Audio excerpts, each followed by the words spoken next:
Ireland had long been a place I'd wanted to visit, as other than the UK, it's where most of my family is historically from. Additionally, I'd also spent well over a decade having a bizarre fascination with Giant's Causeway in the north. I was lucky enough to visit Belfast, Dublin, and obviously Giant's Causeway, as I don't think I could have gone to the country without going there.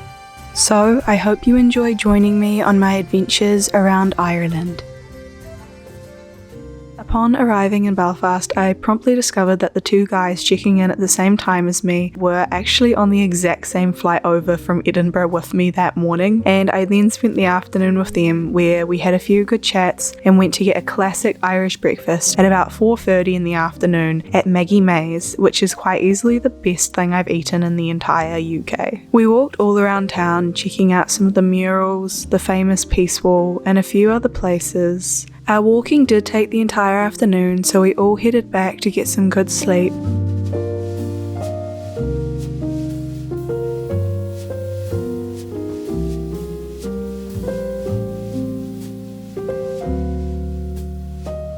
There's a bus that runs from the main station in Belfast straight to Giant's Causeway, and it's around an hour and a half each way. It's £17 or so for a return ticket, which is slightly cheaper than the tours, although they do only take cash, and I know as well, some people are very big Game of Thrones fans, which is what some of the area is known for. When I arrived, I was immediately blown away by just how lush the landscape was. Everything was so vividly green, with these indescribably beautiful cliffs with all these unique patterns.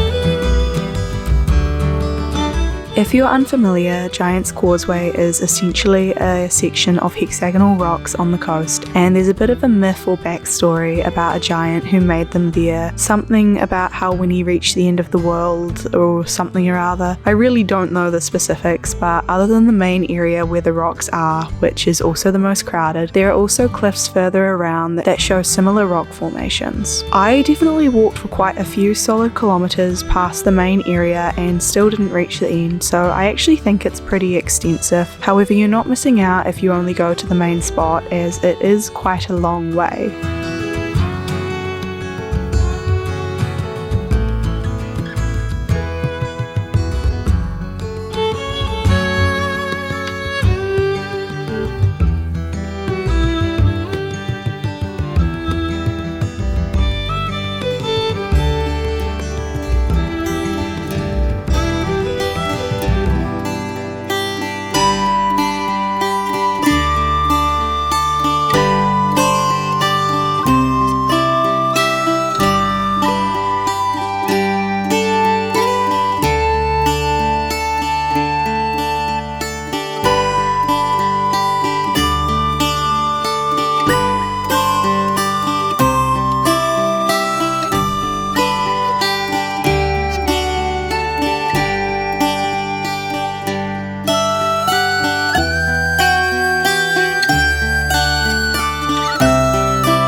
I think I spent around 3 to 4 hours there, and for me that was plenty of time. You could definitely do it in less. I thought that the day trip I did was absolutely perfect. I even found a little bay in the opposite direction that no one else was at, and it was just gorgeous. Everything was so indescribably, magnificently, ardently beautiful. I thought the day trip I did was absolutely perfect, and even though I do feel like it didn't quite live up to the image I had in my mind, which I didn't think it would, when I was looking back on this footage, I felt such a sense of peace. The next day, I didn't have too much on my agenda, so I had a slow morning and then headed towards the Botanical Gardens and came across the Ulster Museum, which had a bunch of different things relating to Northern Ireland's history. They also had 2 paintings by Caravaggio on display, both of which were incredible works, and I felt really lucky to have stumbled across.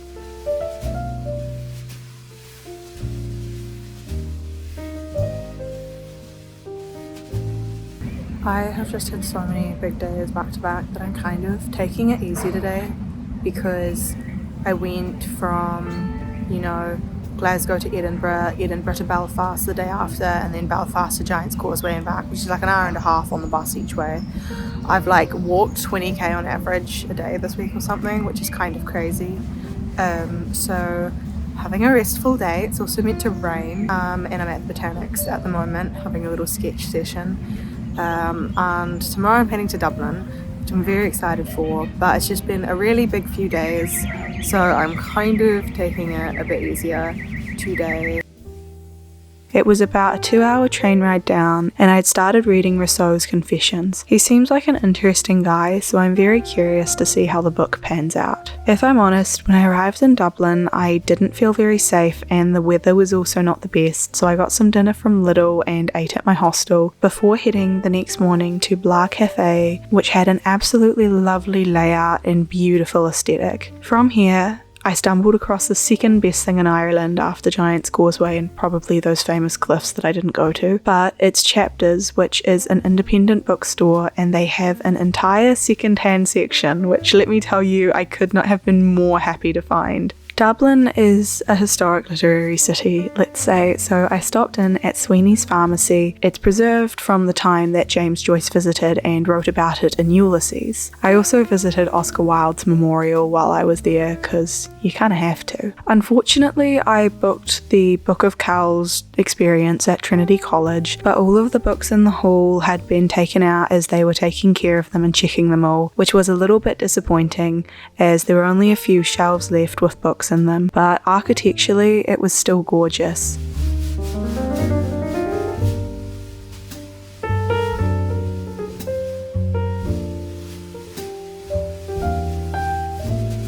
I picked up a muffin and then explored the National Art Gallery, which had some lovely pieces, including the original dress which was worn in one of the paintings there. It's the first time I've ever seen something like that, and I really enjoyed seeing the intangible in the physical manifest form, which you don't usually ever get with paintings.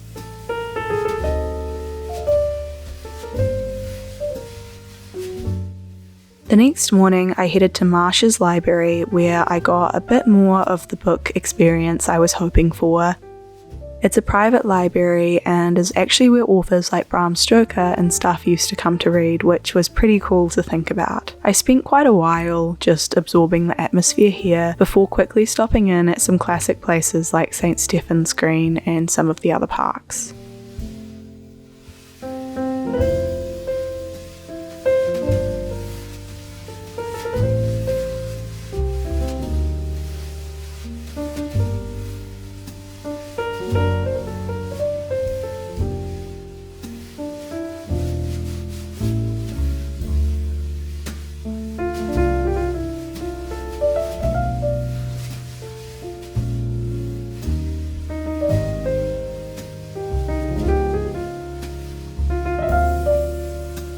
This brought my time in Ireland to a close as I headed to Amsterdam quite early the next morning. I do feel like it was a very mixed bag with a lot of different experiences, as unfortunately Dublin is probably not the place I felt the safest as a solo traveller.